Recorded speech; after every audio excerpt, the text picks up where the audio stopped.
$6,000. 이것은 지금 당장 암시장에서 거래되는 실제 금의 가격입니다. 그리고 상하이의 거대한 은행은 금고가 텅 비었다고 방금 선언했습니다. 월스트리트는 지금 당신에게 $700의 치명적인 구멍을 숨기고 있습니다. 지난 금요일 종가인 $5,278는 더 이상 존재하지 않는 과거의 유물입니다. 그 가격은 이란의 최고 지도자가 살아있었고 두바이의 공항이 정상적으로 운영되었으며 중동의 하늘이 아직 평온했던 세계의 수치입니다. 하지만 단 36시간 만에 이스라엘의 정밀 타격이 이란 전역을 휩쓸었고 모든 것이 변했습니다. 현실 세계의 투자자들은 주말 동안 쉬지 않고 움직였으며 물리적인 금의 가치를 $6,000로 즉각 재평가했습니다. 2026년 3월 2일 월요일 아침 뉴욕 상품 거래소가 마침내 문을 열었을 때 그들은 극도의 공포 속에서 진실을 가리려 시도했습니다. 개장 직후 종이금의 가격은 겨우 $5,400 선으로 약간 상승하는 데 그쳤습니다. 이것은 시장이 안정을 찾은 것이 아닙니다. 이것은 붕괴를 앞둔 종이 호랑이의 마지막 발악입니다. 실제 금을 손에 쥔 사람들은 $6,000 아래로는 절대 팔지 않겠다고 선언했지만 화면상의 숫자는 여전히 현실을 부정하고 있습니다. 여기서 당신이 반드시 이해해야 할 금융 시스템의 잔혹한 구조가 있습니다. 월스트리트의 거대 기관들과 수많은 헤지펀드들은 컴퓨터 알고리즘에 의존하여 종이 금을 공매도해왔습니다. 그들은 $5,300 부근에서 금값이 떨어질 것에 베팅하며 존재하지도 않는 금을 팔아치웠습니다. 이제 $6,000라는 현실의 가격표가 그들의 목을 조여오고 있습니다. 종이금 시장과 물리적 금 시장 사이의 $700라는 거대한 틈새는 단순한 가격 차이가 아닙니다. 그것은 공매도 세력의 무덤을 파는 굴착기입니다. 시장을 조성하는 거대 은행들은 주말 동안 폭발한 지정학적 위험을 너무나도 잘 알고 있습니다. 그들은 월요일 아침에 물리적 금을 내어줄 아무런 이유가 없습니다. 유동성은 말라붙었고 매도자와 매수자 사이의 스프레드는 비정상적으로 벌어졌습니다. 공매도 포지션을 유지하기 위해 추가 증거금을 요구하는 마진콜이 빗발치기 시작하면 그들은 울며 겨자 먹기로 더 비싼 가격의 종이금을 사들여야만 합니다. 이것은 강제적인 연쇄 매수를 촉발하고 가격을 더욱 폭발적으로 밀어올리는 방아쇠가 됩니다. 컴퓨터 알고리즘은 인간의 공포를 계산하지 못합니다. 그들은 금요일의 데이터를 바탕으로 월요일의 거래를 실행하도록 프로그래밍되어 있습니다. 하지만 그들이 마주한 것은 이란의 최고 지도자가 암살당하고 미국의 최첨단 방공 시스템이 뚫린 완전히 새로운 차원의 전쟁입니다. 종이 시장의 투자자들은 자신들의 계좌가 얼어붙은 주말 동안 진짜 자본이 이미 $6,000라는 새로운 안전기지로 이동했다는 사실을 모른 채 개장 종소리만 기다렸습니다. 그리고 지금 그들은 알고리즘이 쏟아내는 기계적인 매도 주문과 현실의 물리적 금 부족이 정면으로 충돌하는 역사적인 파멸의 현장을 목격하고 있습니다. 종이 금이라는 환상은 수십 년 동안 금융 시스템을 지탱해온 거대한 신기루였습니다. 사람들은 화면에 찍힌 숫자가 곧 금고에 보관된 진짜 황금을 의미한다고 믿어왔습니다. 하지만 오늘 아침 그 믿음은 산산조각이 났습니다. 종이금 한 온스당 실제 금이 몇 온스나 짝지어져 있는지 아십니까? 그 비율은 이미 붕괴 직전의 상태였습니다. 위기가 발생할 때마다 투자자들은 안전자산을 찾지만 시장에 존재하는 물리적 금의 양은 한정되어 있습니다. 주말 사이 전쟁이 격화되면서 기관 투자자들과 국부 펀드들은 더 이상 종이 형태의 약속을 신뢰하지 않게 되었습니다. 그들은 실물 인도를 강력히 요구하고 있으며 이것이 바로 암시장과 공식시장 간의 전례 없는 가격 괴리를 만들어낸 근본 원인입니다. 월스트리트의 딜러들은 지금 극심한 딜레마에 빠져 있습니다. $6,000라는 현실 세계의 가격표를 거래소 화면에 그대로 반영하는 순간 수조 달러 규모의 파생상품 시장이 연쇄적으로 무너질 수 있기 때문입니다. 수많은 계약들이 $5,000대의 안정적인 가격을 전제로 체결되어 있습니다. 단 하룻밤 사이에 $700가 뛰어오르는 상승은 그들의 위험관리 모델에 존재하지 않는 시나리오입니다. 따라서 그들은 가격을 억누르며 필사적으로 시간을 벌고 있습니다. 하지만 이 시간 끌기는 결코 오래 갈 수 없습니다. 물리적 금을 소유한 사람들은 종이 증서를 가진 자들에게 결코 싼 값에 자산을 넘기지 않을 것입니다. 피를 흘리는 것은 결국 아무것도 손에 쥐지 못한 채 화면상의 숫자만 믿고 기다렸던 개인 투자자들과 맹목적인 알고리즘 펀드들 뿐입니다. 종이금 시장이 진실을 은폐하려 발버둥치는 동안 지구 반대편에서는 이미 시스템의 붕괴를 알리는 공식적인 경고음이 울려 퍼졌습니다. 세계에서 두 번째로 큰 경제 대국의 심장부인 중국에서 믿을 수 없는 소식이 전해졌습니다. 2026년 2월 28일 GF 상하이 은행은 고객들에게 극단적인 가격 변동과 심각한 재고 고갈로 인해 금 저축 업무를 전면 중단할 수 있다는 공식 통지문을 발송했습니다. 금 매입과 매도는 물론이고 물리적 금으로의 교환조차 모두 멈출 수 있다는 선언이었습니다. 거대한 상업은행이 수백만 명의 고객에게 금고가 텅 비었다고 고백한 것입니다. 이것은 단순한 유동성 부족 사태가 아닙니다. 은행이 금고의 바닥을 드러냈다는 것은 종이로 덮여있던 거대한 거짓말이 마침내 수면 위로 떠올랐음을 의미합니다. 수많은 사람들이 은행 계좌에 찍힌 금의 무게를 자신의 소유라고 믿었지만 실제로 창고에 가서 진짜 금괴를 요구했을 때 돌아온 대답은 지급불능이었습니다. 전쟁의 화염이 치솟는 단 한 번의 주말 동안 물리적 금을 확보하려는 대규모 인출 사태가 발생했고 그 결과 은행은 항복을 선언했습니다. 이는 뉴욕과 런던의 화려한 거래소들이 결코 텔레비전 뉴스에서 말해주지 않는 실물 경제의 끔찍한 단면입니다. 서방의 주류 언론들은 아시아의 비이성적인 투기 세력이 금값을 왜곡하고 있다고 비난할지도 모릅니다. 하지만 그것은 완벽한 오독입니다. 지금 상하이와 선전의 암시장에서 벌어지는 현상은 투기가 아니라 서방의 종이 화폐 시스템에 대한 근본적인 불신입니다. 사람들은 더 이상 달러라는 종이 조각이나 거래소의 전자문서를 신뢰하지 않습니다. 이스라엘의 폭격이 이란을 강타하고 중동의 하늘이 미사일로 뒤덮이는 순간 그들은 국가가 통제할 수 없고 은행이 임의로 찍어낼 수 없는 유일한 진짜 돈을 손에 쥐기 위해 달려갔습니다. 금고가 비어버린 중국은행의 사태는 바로 그 절망적인 생존 본능의 결과물입니다. 이 거대한 금의 대이동은 결코 어제 오늘 시작된 일이 아닙니다.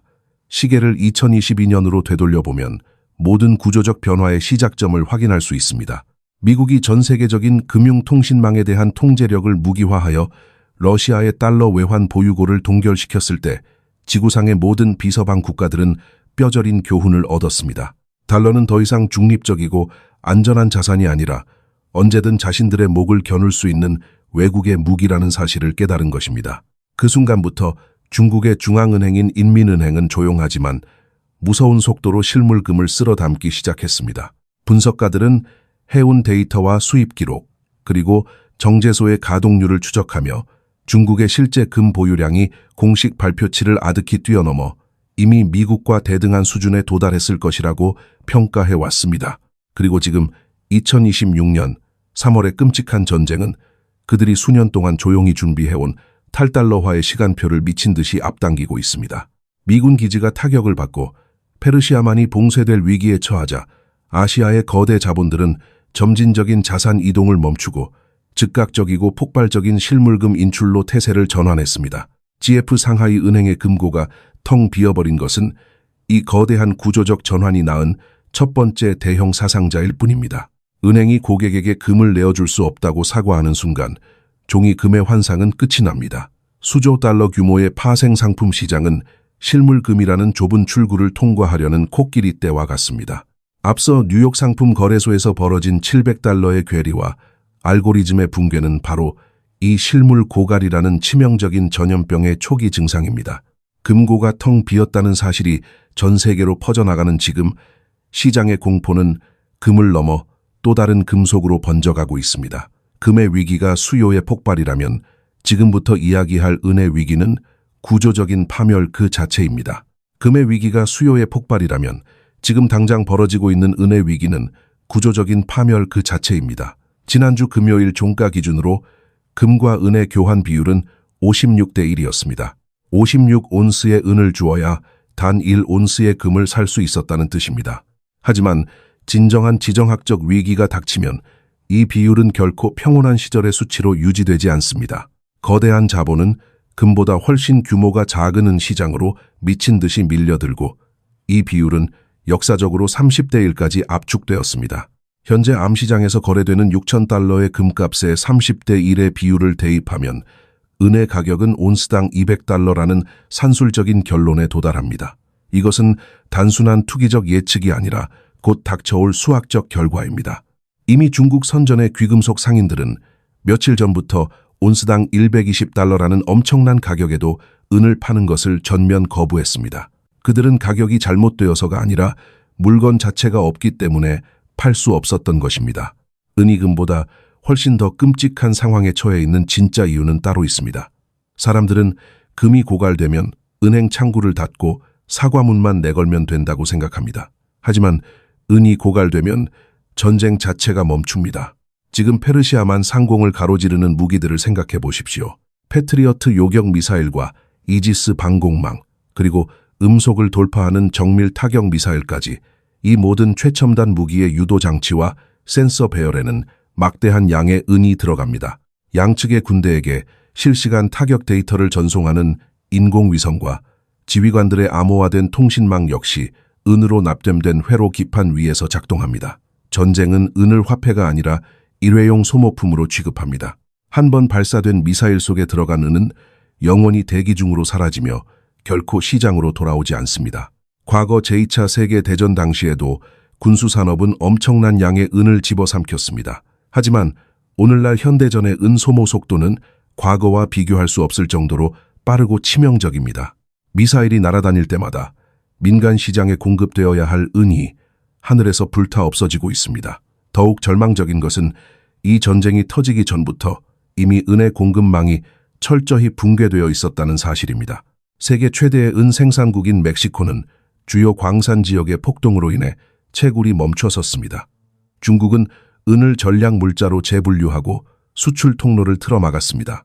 엎친 데 덮친 격으로 무기 공장들은 전시 비축량을 채우기 위해 시장에 남은 마지막 은까지 싹쓸이하고 있습니다. 금의 고갈은 금융의 마비를 뜻하지만 은의 고갈은 국가 안보의 치명적인 마비를 의미합니다. 종이시장은 아직도 이 잔혹한 현실을 전혀 반영하지 못하고 있습니다. 며칠 전 93달러 66센트의 거래를 마친 종이, 은의 가격은 현실 세계의 군수공장과 암시장에서 벌어지는 은쟁탈전을 완벽하게 무시한 환상입니다.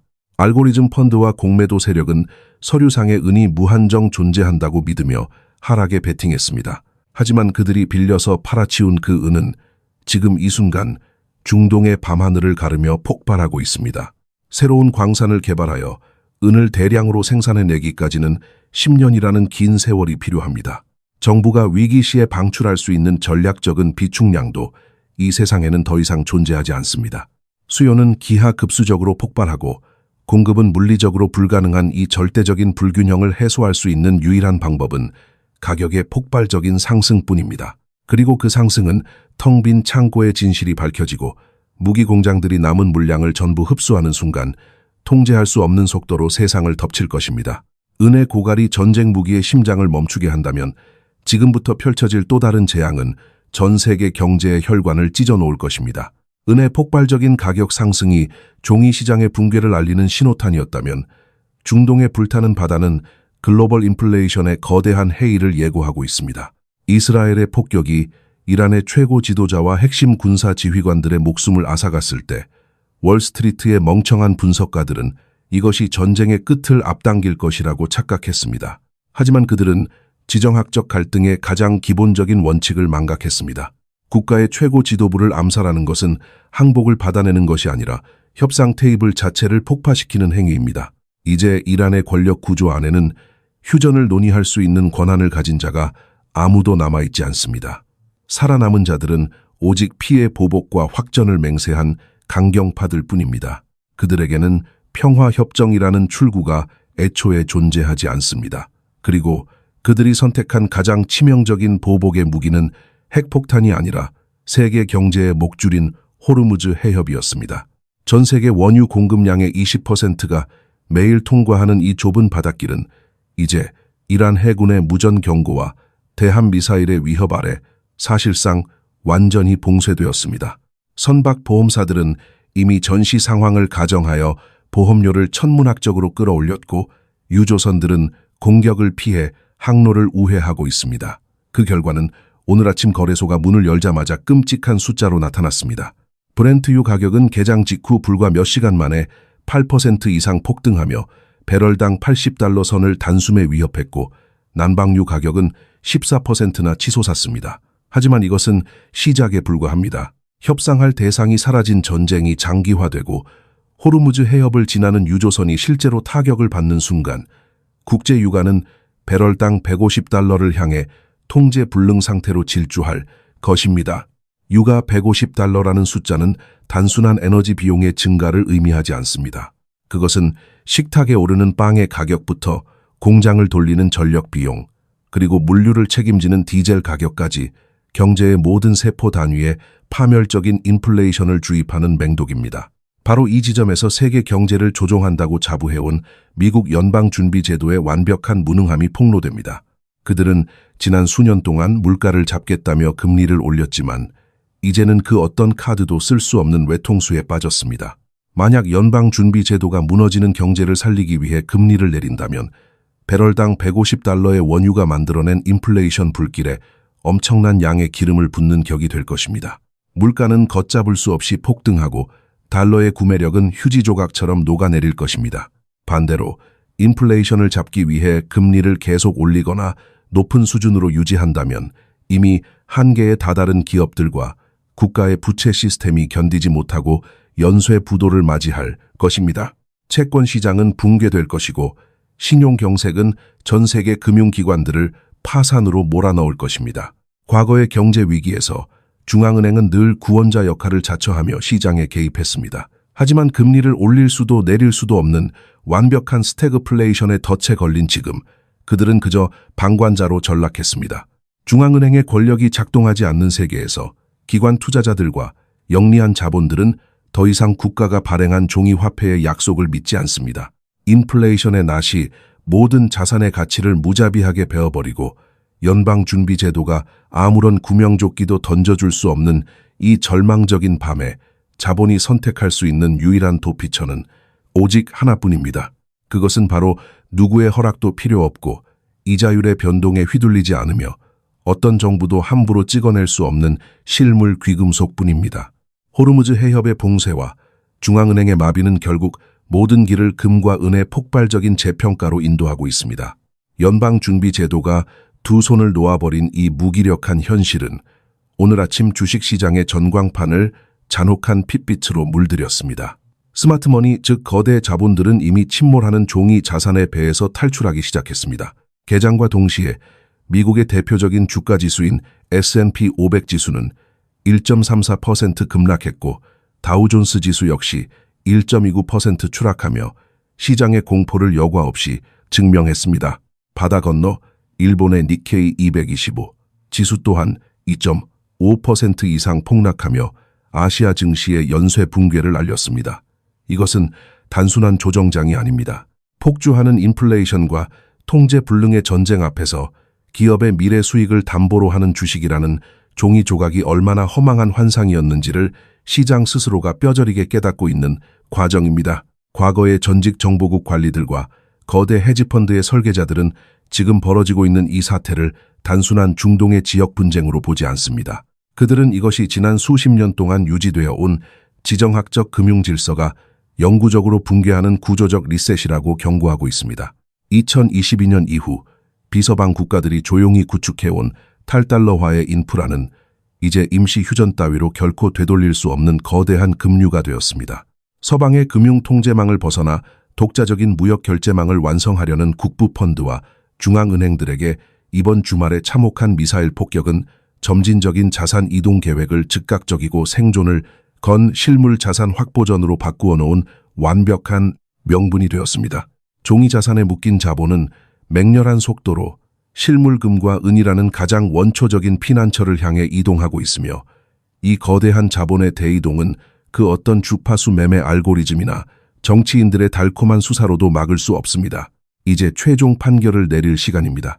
스마트폰 화면 위에서 쉴 새 없이 깜빡이는 전자 숫자는 위기의 순간에 결코 당신의 생존을 지켜주지 못합니다. 월스트리트의 슈퍼컴퓨터가 아무리 복잡한 파생상품 수식을 계산해내더라도 단 1온스의 물리적인 은조차 무에서 창조해낼 수는 없으며 종이로 인쇄된 금 보관 증서로는 날아오는 탄도미사일을 요격할 수 없습니다. 암시장의 6,000달러짜리 금값과 텅 비어버린 아시아 거대 은행의 금고, 그리고 불타오르는 페르시아만의 바다는 당신에게 남은 시간이 거의 없음을 소리쳐 경고하고 있습니다. 당신의 피땀 어린 자산이 얼어붙은 증권 계좌 속에서 마진콜의 재물이 되어 허공으로 흩어지기 전에 무너지는 시스템의 밖으로 나와 진짜 불을 손에 쥐어야만 합니다. 종이 지폐와 전자기호가 만들어낸 오랜 환상에서 깨어나 만질 수 있고 썩지 않으며 절대 영장으로 압수할 수 없는 물리적 현실의 세계로 넘어가십시오. 거대한 철제 금고의 문이 영원히 굳게 닫히기 직전 당신의 자산을 안전한 곳으로 대피시킬 수 있는 역사상 마지막 기회가 바로 지금 당신의 눈앞에서 빠르게 스쳐 지나가고 있습니다.